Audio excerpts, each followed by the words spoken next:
လာခဲ့တဲ့ကမ္ဘာဖလားရဲ့ပထမဆုံးပွဲဥရဖြစ်တဲ့မက္ကဆီကိုနဲ့တောင်အာဖရိကတို့ရဲ့ပွဲမှာတွင်းကိုထက်နီကတ်တရပိုပြီးများရပေါ့နော်အဲ့ကြရနဲ့ပတ်သက်ပြီးတော့အကိုရဲ့ထင်မြင်ချက်လေးချက်သုံးသပ်ပြပါအောင်နော်ဟုတ်ကဲ့ပါကျွန်တော်ဒီနေ့မနေ့ပေါ့နော်ဖွင့်လိုက်တဲ့အဖွင့်ပွဲမှာအင်ရှင်မက္ကဆီကိုနဲ့တောင်အာဖရိကတို့ရဲ့ပွဲကိုကြည့်လိုက်ကြတယ်ပုံမှန်နီကတ်တွေနဲ့ဆိုင်ဖွင့်ပွဲမှာကျွန်တော်တို့နီကတ်3ကတ်ထိခဲ့တယ်ပေါ့နော်ပထမနီကတ်ကတော့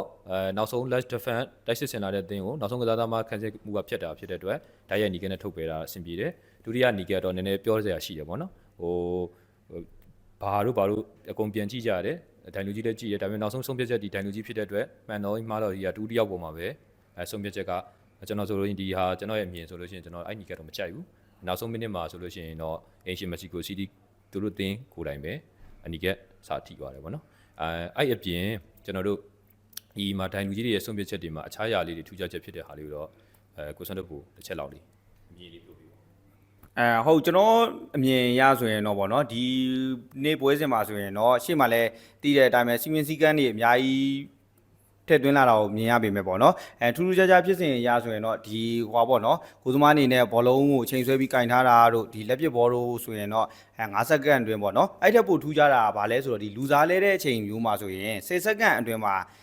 လဲနိုင်ပေါ့နော်သွားထွက်ပေးရင်ထွက်ပေးမထွက်ပေးဘူးဆိုရင်တော့ကိုတင်းဘက်ကလူက10မိနစ်တိစောင့်ဆိုင်ပေးရမယ်ဆိုတဲ့ပြစ်ဒဏ်မျိုးတွေလည်းမြင်ရတယ်ပေါ့နော်တခြားအနေနဲ့ဆိုရင်လည်းဒီပေါ့နော် VAR ကိုလည်းပို့ပြီးတော့အဆင့်မြင့်တင်ထားတာတွေလည်းသိရတယ်ပေါ့နော်ဘယ်လိုပဲဖြစ်နေပေါ့နော်ဒါတွေဘယ်လောက်ပဲနီးပညာတွေပဲဘယ်လောက်မြင့်တင်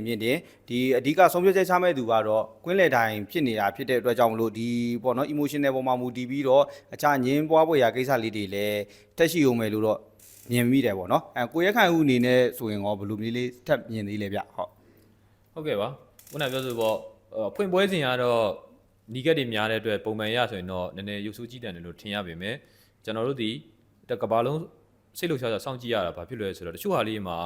ကြည်နူးစရာခိုက်တန်လေးတွေရှိတယ်ဘာလို့လဲကျွန်တော်တို့တီဗီသားဖြစ်တဲ့ပရီးမီးယားလိဂ်မှာဝူဗာဟန်တန်တင်းပေါ့နော်ဝူဗာဟန်တန်တင်းဆိုရင်ဒီနှစ်မှာတန်းဆင်းသွားရတယ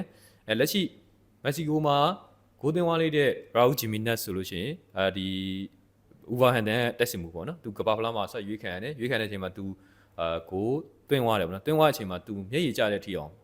ဖြစ်ပြီးတော့ဖြစ်ခဲ့ရပါတော့အဲ့ရဆိုရင်ကျွန်တော်တို့ကြည့်ရှုရတဲ့လူတွေကလည်းစိတ်ထဲမှာဘယ်လိုပဲဝမ်းသာပီတိဖြစ်ပြီးတော့အားကစားသည်အခြားထူးခြားတဲ့နုပညာတစ်ခုပါလားဆိုတော့မြင်ပါတယ်ခင်ဗ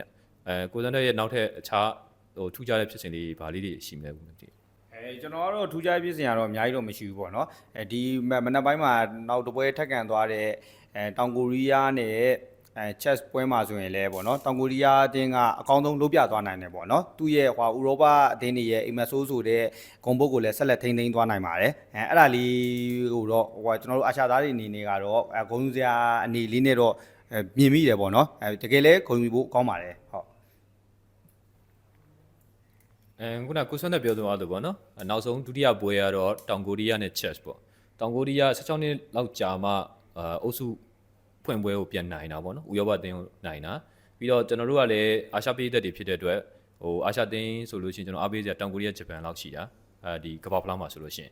ကျွန်တော်တို့ကြိုက်တဲ့အသင်းတွေကလွဲရင်ပေါ့နော်ကျွန်တော်အားပေးတဲ့ fan ဖြစ်ကတွေ့ရင်အာရှအသင်းကဘေးသင်းနဲ့ပဲတွေ့တွေ့ကျွန်တော်တို့ကအာရှအသင်းဘက်ကဖြစ်တဲ့အတွက်ဒီမိနစ်ကတော့အရန်အားရတယ်2-1စင်ပြေတယ်အာရှအသင်းတတ်ထွက်လှခဲ့ပြီပေါ့ကျွန်တော်အမြင်ရတော့ဟုတ်ပါတယ်ကိုရဲခိုင်ရေကျွန်တော်တို့ဒီနေ့မနက်မှာဆိုလဲကန်သွားတဲ့အုပ်စု A မှာဆိုရင်တော့ဗောနော်အေးစင်မက်ဆီကိုကလည်း2-0ဆိုတဲ့ရလဒ်နဲ့အသင်းကိုဦးဆောင်သွားတယ်ပြီးကြတော့ကျွန်တော်တို့ဒီအာရှရဲ့တောင်ကိုရီးယားအသင်းကလည်းဟောဗော2-1ဆိုတဲ့ရလဒ်နဲ့ချက်ကိုအနိုင်ယူပြီးတော့အုပ်စုဒုတိယအနေနဲ့ဆက်လက်ပြီးတော့ဦးဆောင်သွားတယ်ဗောနော်ဟုတ်ဘာလို့လဲဆိုတော့လက်ရှိနှစ်သင်းကတော့အမှတ်မရသေးဘူးဗောနော်ချက်နဲ့တောင်အာဖရိကနဲ့ဒါပေမဲ့လက်ရှိမှာက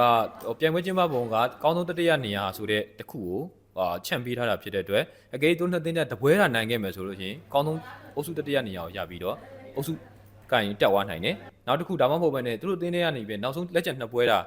နိုင်ခဲ့မယ်ဆိုရင်တော့အုပ်စုဘူရီဖြစ်သွားနိုင်တဲ့အခွင့်အရေးတွေရှိနေတာဆိုနေတယ်ဟုတ်မှန်တာပေါ့နော်ကျွန်တော်တို့ဒီနေ့ပွဲစဉ်မှာဆိုရင်လည်းဒီဟောပေါ့အုပ်စုသင်းတွေကလည်းအများကြီးပဲရှိတယ်ပြီးကြတော့အခွင့်အရေးတွေကလည်းအများကြီးရှိနေတာဖြစ်တဲ့အတွက်ကြောင့်မလို့ကန်နေတဲ့ဘောလုံးသမားတွေနီးပြတွေပြီးကြတော့အာဘီတက်ရဲ့ပရိသတ်တွေအားလုံးကလည်းအသက်တရောနောက်ဆုံးပွဲစဉ်ချိန်ထိကိုပေါ့နော်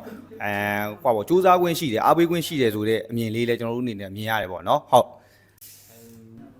်လာမယ့်မနက်ပေါ့နော်လာမယ့်မနက်မှာဆိုလို့ရှိရင်အင်ရှင်နှစ်သင်းဖြစ်တဲ့ကနေဒါနဲ့ USD တို့ရဲ့ပွဲကိုဆက်ပြီးတော့ ကြည့်ရမှာပေါ့ကျွန်တော်တို့ကြည့်ရမှာဖြစ်တဲ့အတွက်စွမ်းထက်အနေနဲ့အဲ့နှစ်ပွဲမှာပွဲရဲ့အမြင်လေးပေါ့နော်စွမ်းထက်ကြိုက်တဲ့ပွဲလေးတစ်ပွဲတော့တစ်ချက်ပြောပြပါအောင် ဟုတ်ကျွန်တော်အနေနဲ့ဆိုရင်တော့ကျွန်တော်ကတော့ Ancient USA နဲ့ Paraguay ပွဲကိုအရင်ခံမှန်းပြီးပြောမယ်ပေါ့နော် US ကလည်း Ancient အသင်းဖြစ်တယ်ပြီးကြတော့ Paraguay အသင်းကလည်းဟောပေါ့ခန်းစစ်ကောင်းတဲ့အသင်းဖြစ်တဲ့အတွက်ကြောင့်မလို့ဂိုးတော့အများကြီးတော့မဖြစ်နိုင်တော့ဘူးဗျ US ကပဲကျွန်တော်တော့ကတ်နိုင်သွားမယ်လို့ပဲအဲ့လိုသုံးသပ်ရတယ်ပေါ့နော် 1-0 သို့မဟုတ်2-1ပေါ့နော်အဲ့လိုမျိုးပဲပြီးသွားမယ်လို့ကျွန်တော်မြင်တယ်ကျန်တဲ့ပွဲကိုကိုယ်ခိုင်းနေနေဆိုတော့ဘယ်လိုမှန်းထားလဲဗျဟုတ် လက်ကျန်ပွဲဖြစ်ပါနော်ဟိုကနေဒါပေါ့အင်ရှင်ကနေဒါနဲ့ဘော့စနီးယားပေါ့အင်ရှင်ကနေဒါနဲ့ဘော့စနီးယားရဲ့ပွဲကိုတော့ကျွန်တော်ကတော့နည်းနည်းအခြားလူတွေနဲ့မြင်တူခြင်းမတူမယ်ကျွန်တော်ကတော့အင်ရှင်ကနေဒါအနိုင်9အောက်ပေါ့1-0လောက်တော့ကျွန်တော်ဝေးရလက်ခက်မှန်းတယ်ပေါ့နော်ဟုတ် ဟုတ်ကဲ့ပါရှင်အခုကိုရိုနီယောက်ပြောခဲ့သလိုမျိုးပွဲသုံးသက်ချက်တွေရဲ့စီမင်းစည်းကမ်းနဲ့တော်တော်စုံလင်းလင်းသိသွားပြီလို့မလို့နောက်ထပ်ပွဲစဉ်တွေကိုညီမတို့ Mass P campaign နဲ့အတူစောင့်ကြည့်ဖို့ဖိတ်ခေါ်ရင်းနဲ့ညီမတို့ရဲ့စီစဉ်ကိုဒီမှာရက်နောက်ခင်ပြုပါရှင်